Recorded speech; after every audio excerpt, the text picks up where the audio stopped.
program is part of the Scene Project's podcast network. The Scene Project features interviews with independent musicians, comedians, and artists from across the Midwest. Become part of our community and support local art wherever you are.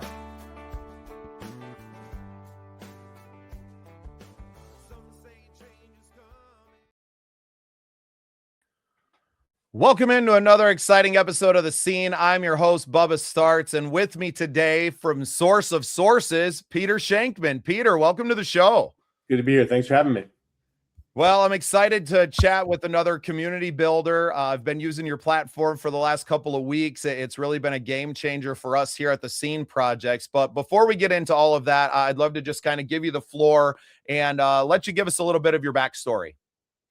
Sure. So, it's always interesting. I wasn't supposed to be doing any of this. I grew up born and raised New York City kid, grew up with two musical parents. I went to high school performing arts, was in graduate school studying fashion and portrait photography, lost my financial aid. Government said, your parents make too much money. We're taking away your financial aid. I sent them back a letter that said my parents do make too much money. However, they keep it. Government didn't find that funny. So moved back home to New York City, was hanging out in the mid-90s, was hanging out in a chat room part of something called America Online, which if any of your listeners are under 35, they're not going to know what that is. I went, someone in that chat room said, hey, my company's trying to build a newsroom. I said, sure, I have no experience. I have a journalism degree from Boston University, no experience. I'll be great. Wound up getting hired to launch the AOL newsroom down in Virginia. And that was my first and only real job. I worked for AOL for about 3 years, moved back to New York City in the late 90s when the dot-com boom was taking off, realized that I could move a lot faster than a lot of the stoic sort of old agencies, launched a PR firm, blew it up in the dot-com boom, sold it a couple of years later, did very well, tried to take a year off, lasted about a week, realized I didn't know how to relax, blamed my parents, started consulting for several years, running around in my late 20s, early 30s, sort of just having fun, working for different companies all around the world. Eventually realized that I talk to everyone. A lot of that's because I'm massively ADHD. And when in talking to everyone, I have a huge Rolodex, just people who know me, people who, I'd meet and on the airplanes.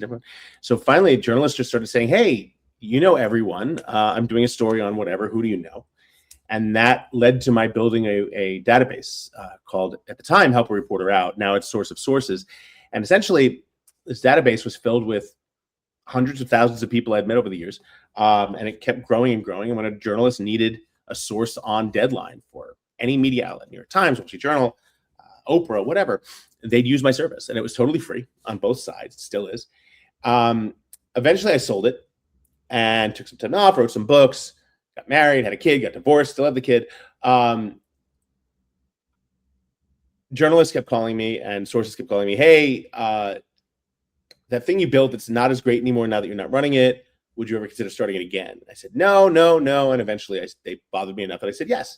So now, in addition to the several other things I do, I have another full-time job. I run sourceofsources.com, which is about a 50,000 person mailing list where twice daily we send out emails to entrepreneurs, small businesses, marketing firms, PR firms, whatever. And these emails have queries from journalists all over the world. And if you can answer any of the queries in these emails, you do directly to the journalist, and you can get quoted the same day, next day in major newspapers. You can go on television, whatever, and it's totally free. So that, in addition to 100 million other things, is what I do on a daily basis. Yeah, well, like you, I wasn't supposed to be doing this. So finding that database and introduced to it from another, podcast guest or just someone that I had a discovery call, shout out to Paige. Thank you. And it means a lot, right? I was, equating to you off camera and our followers who know me, I was a welder a few years ago and quit my job to pursue this because I saw a need for, especially in the music community, even though I was a musician myself, like there's nobody out there that was really pumping those up. I had released the song and, I did the local radio. I live in rural South Dakota, so not a lot of media outlets anyway. And so I did like the radio, the 2 news stations, and then like the media tour was over. And it was like, well, there's got to be more than this. And I was a big podcast fan, obviously listened to a lot of Joe Rogan, but also followed Kill Tony and Tony Hinchcliffe's program. And to that, I was like, man, he's doing nothing but helping independent comedians. Why couldn't you be doing that in the music world? And granted, I wasn't doing the live show, although I have developed some form of that we call the Songwriter Showcase now. It was just getting reps and starting to talk to people. You know, one of my first handful of interviews was Bill Payne from the band Little Feat, you know, someone who's been in the music business forever. And they were coming through Sioux Falls, South Dakota. And they found me because I was one of the only media outlets focusing on the music business. So it was really, it took off very fast. We did 100 episodes in 9 months. Now we have over 400 episodes out there, 1,500 uploads on YouTube, 350,000 views. So it really took off on me before I knew necessarily what I was doing. So to stumble into all of this, I've needed these networks and these different places to kind of fall into to get my bearings and to kind of find out what I'm doing. It's not necessarily always about the stories or what we're doing, but it's about communicating with people who have been in, publicists and all of these people. And I'm kind of working in a lot of these spaces that I have no idea and no experience with. Right. So it's been nice just to kind of, you know, throw a line out there. I equate it to fishing. You never know what you're going to get, but you cast your line out there. This email gets sent through. The first one I did, I got 3-4 responses that same day. And now you're having conversations. And do I need, you know, am I looking for a story every week? No, but once a month I throw my line out there. Hey, this is kind of what we're looking for, business or media professionals that are willing to talk to us. At the very least, they're gaining another contact in the media world and having a story put out about them. And I'm gaining some valuable experience and knowledge from people who have maybe been doing it a lot longer. The fishing analogy definitely confirmed that you are from South Dakota. So we're good. Well, and without the internet and without meeting people like you who have been, you know, working to build these communities since, you know, the late 90s in the tech boom, I would never have gotten as far as I have. Now, AI has had a bit to do with that as well on, you know, the editing side and helping us, you know, craft media pitches and decks and a lot of things like that. Obviously, I have no problem talking. I knew this on-camera part was going to be very easy for me. It's really been all the stuff that nobody else sees that's been my education and what's taken time to kind of get used to. It is crazy how, you know, turns of events happen and the next thing you know, you're doing something completely unrelated. You know, not a day goes by where I don't think back to like high school. I went to high school at Performing Arts, right? I graduated with Marlon Wayans, with Omar Epps, with Jennifer Aniston, with Adrian. What happened to your career? Yeah, and you know what's funny because in the grand scheme of things, I make this joke. It's funny. I use South Dakota as an example. I say that, you know, if 35 years after I graduated, I could still, if I was living in South Dakota and 35 years after I graduated, I could still see my high school from where I was living. It might mean, you know, you might want to get out and do something with your life. I live in Midtown Manhattan. I can still, out of my high-rise window here, I can still see my high school 35 years later. That doesn't mean I've done nothing, quite the opposite, you know? So it's just so funny how everything comes full circle and how things work. It really always cracks me up. I'm very lucky with what I do.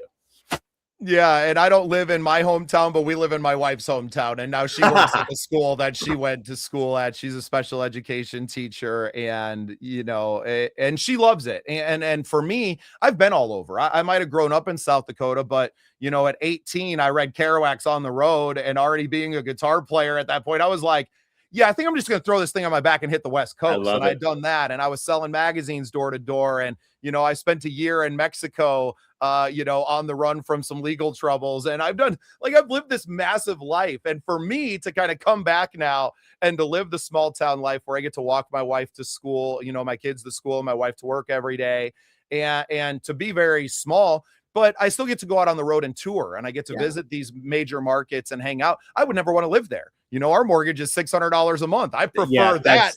I was hoping you wouldn't tell me what your mortgage is. Yeah. And you probably you're probably recording this in your podcasting room, which is a separate room with a door. I can, there's my dog, there's my couch, there's my kitchen, I mean, and Yeah, in it's your, actually by in your standards, my detached garage in my backyard, which I know that no one in New York City knows what that well, is. we do have Central Park. There you go. Everybody's backyard. No, it's a different lifestyle. And, because of things like what you've built with Source of Sources and, obviously with your previous, which also a member of that one, but don't get nearly the traction there as I did I did not expect a response that quickly. I did not expect it, and I really wasn't sure of how it did. It was just like, well, I'm in this group. I want to submit a query. I'm always looking for entertainers to talk to.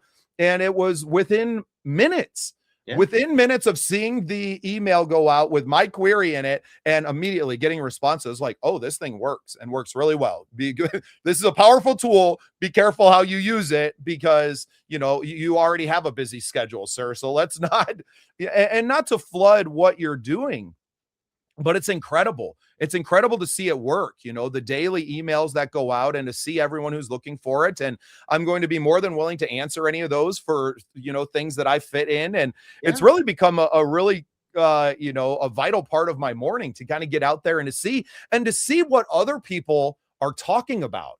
Right, from a national perspective, because my local paper isn't covering a lot of lifestyle and different things, I mean, obviously they're covering the town and what's happening at the high school sports and that. So it's nice for me to kind of tap into what's happening at the national level. What are people interested in for these major publications? And then when we're ready to kind of put ourselves out there for when we have something big to share, I imagine that someone can use it in that aspect as well. Yeah, I mean, it's really sort of more one way from journalist to source for the journalist looking for the source. But the nice thing is once you start using it, you start to get an understanding of what these journalists are looking for, and you can go directly to. You don't have to use my service to pitch to them directly. So there's definitely sort of a win on both sides. It's incredible. I mean, obviously, I know that you never saw your life panning out like this 35 years ago, but you seem very happy with what you've built. And obviously you wouldn't have done it again.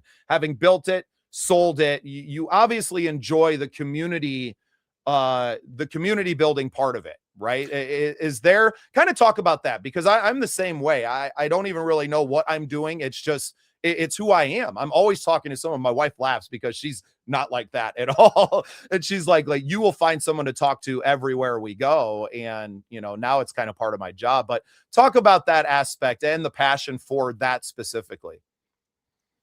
Well, I'm a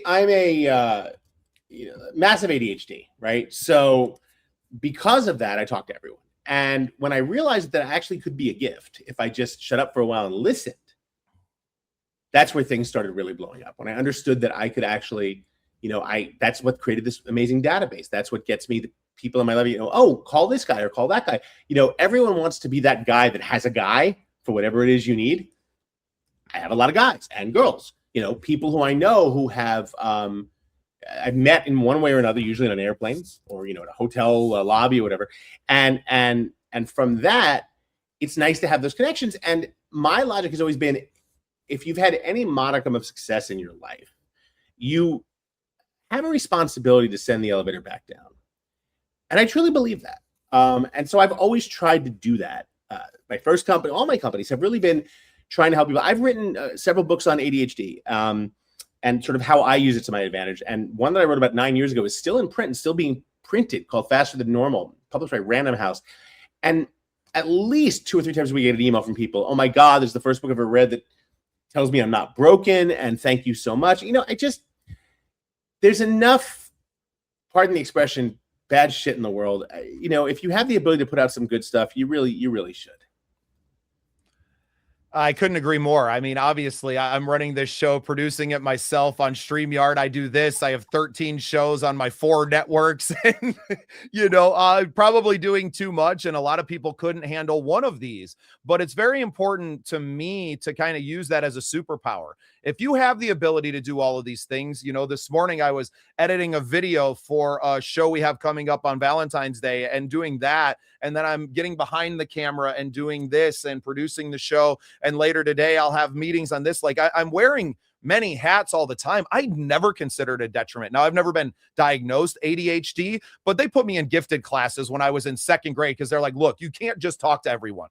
Tested in the top 1 percentile on our standardized testing in second grade. And they were like, look, okay, this boy, and they called us gifted back then. They didn't call us and put a label on it and try to pump us full of drugs in the 90s. They were like, hey, we're going to give him algebra homework in second, third grade. And and then when we moved to South Dakota, and probably the reason I started getting into a lot of trouble is that I went back to like remedial classes and there wasn't those resources then to push me where I needed to. I'm finishing my homework in 2 minutes. Everybody else is still working on it.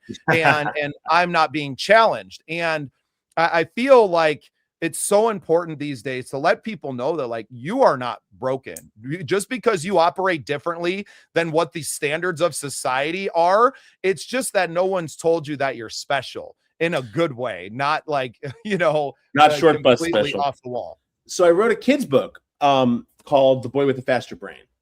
And the premise behind that is exactly that. It's about a 12-year-old kid named Peter who keeps getting sent home with notes from the teacher and constantly in trouble and all that. And his parents finally take him to see a therapist, and the therapist learns that, the kid is incredible in math, in the stuff that he loves, English or whatever. But when it comes to subjects he doesn't love, he's not that great. And he discovers his brain works a little faster, right? So it was a great way to sort of teach these kids, hey, you're not broken, because, I was told by teachers that I was broken from age 5. That it wasn't called ADHD in the 70s and 80s in New York City public school systems. It was called sit down, you're disrupting the class.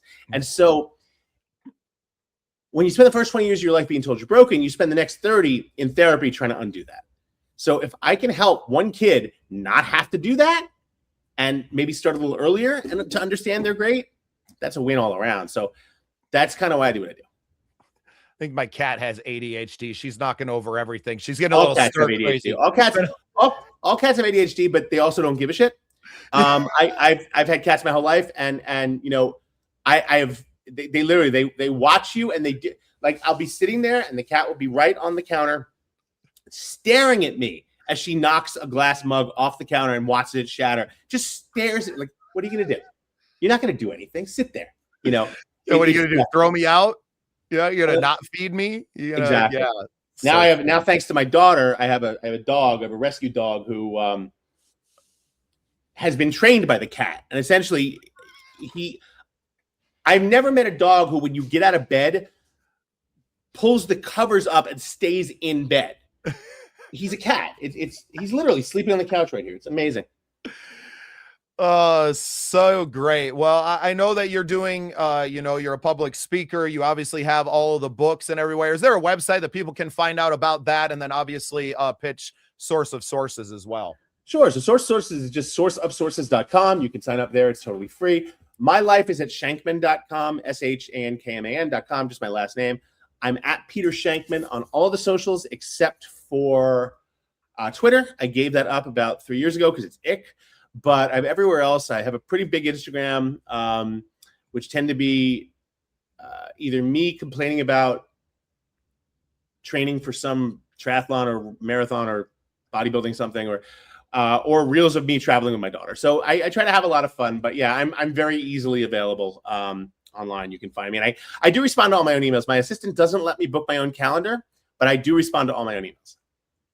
Fantastic. Well, Peter, I appreciate Source of Sources. I think it's a great platform. I appreciate you taking some time out of your busy life to chat with me and, just a little podcaster here in rural South Dakota. But I'm really appreciative of what you've built. And I was so happy to have just a few minutes to let you share a little bit of your story and to talk about your platform. So any of our media people that are watching, musicians and stuff as well, who I'm always encouraging to start their own podcast, to get out there. And this is how you build your career, by building a network of people that, will care about you. And that's what's been so exciting about working on Source of Sources is there's some really interesting people on there already that are interested in what you have to offer to the world. And it's been a blessing to me. So Peter, thank you for taking some time for me today. And thank you for being part of the scene. My pleasure. Thanks so much for having me.